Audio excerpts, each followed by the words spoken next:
It might be surprising to you, but Russia is such a multicultural and diverse country that it's actually really difficult to enumerate all its ethnicities brought together under one roof. Depending on who you ask, Russia is home to more than 170 nationalities, which is mind-blowing if you think about it. But did you know that the second largest ethnic group of Russia is the Tatars?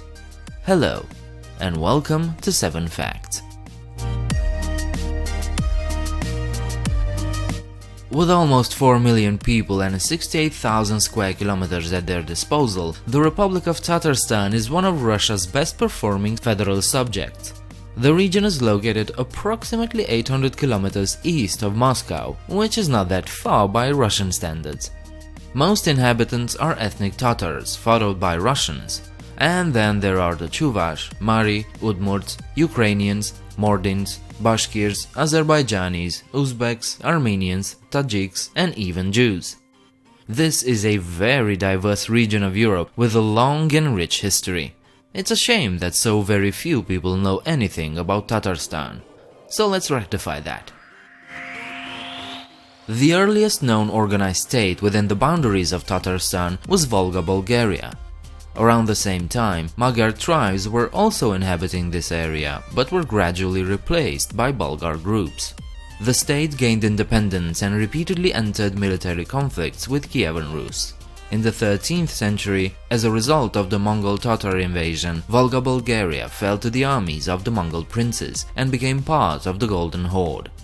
As a result of the admixing of different Turkic peoples and languages to the Volga Bulgars, the modern Volga Tatar ethnos emerged. Once the Mongol Empire collapsed, the Khaganate of Kazan took its place here, and it too came into conflict with its neighbors, especially the Duchy of Muscovy. By 1552, Ivan the Terrible, the first Tsar of Russia, conquered this entire region, and it's been a part of Russia ever since. The capital city of Tatarstan is Kazan.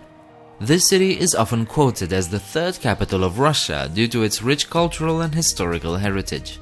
Kazan is renowned for its vibrant mix of Oriental and Russian cultures, and it's a major industrial, cultural, and religious center in Russia.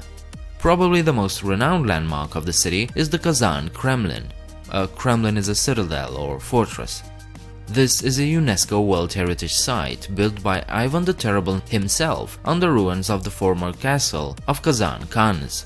However, this isn't the only sight to see, as the city is littered with beautiful old buildings. As a result, roughly 2 million tourists visit Kazan every year, thus becoming one of the main tourist destinations of the entire country. Before we get to the next fact, I'd like to ask you one thing. This video isn't sponsored, none of them are so far, so perhaps you'd consider supporting this channel by becoming a patron.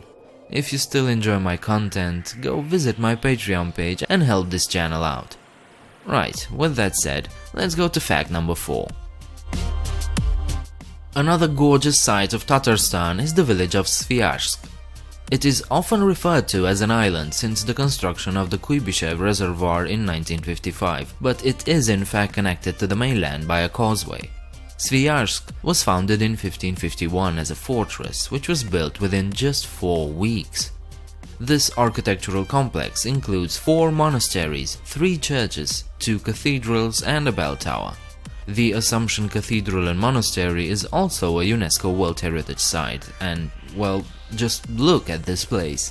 It's staggeringly beautiful, and you can see why it's such an important destination for tourists and pilgrims alike. You've heard about Bulgaria, but not its ancient, lesser-known, more mysterious namesake. No, I'm not talking about the charming Balkanic state, but the other one, the one in the middle of Russia. A little history first. Long before the Mongols, the Eurasian steppe was dominated by another great Turkic empire, the Proto-Bulgars, whose state was centered around the Sea of Azov. Known to be equally as skilled in nation-building as in warfare, they built massive stone citadels wherever they set foot. Some of them settled down along the Volga River and established themselves a capital city, Bulgar, a true ancient metropolis. This was a major middleman along the Silk Road and became the center of Islamic civilization in Eastern Europe. Today, those remains of Volga Bulgaria are viewed as the origin of all Muslims living along the Volga today, particularly the Tatars and Bashkirs. Once a year, they visit Bulgar in a religious pilgrimage known as the Little Hajj. To this day, many Tatars consider themselves to be first and foremost Bulgars.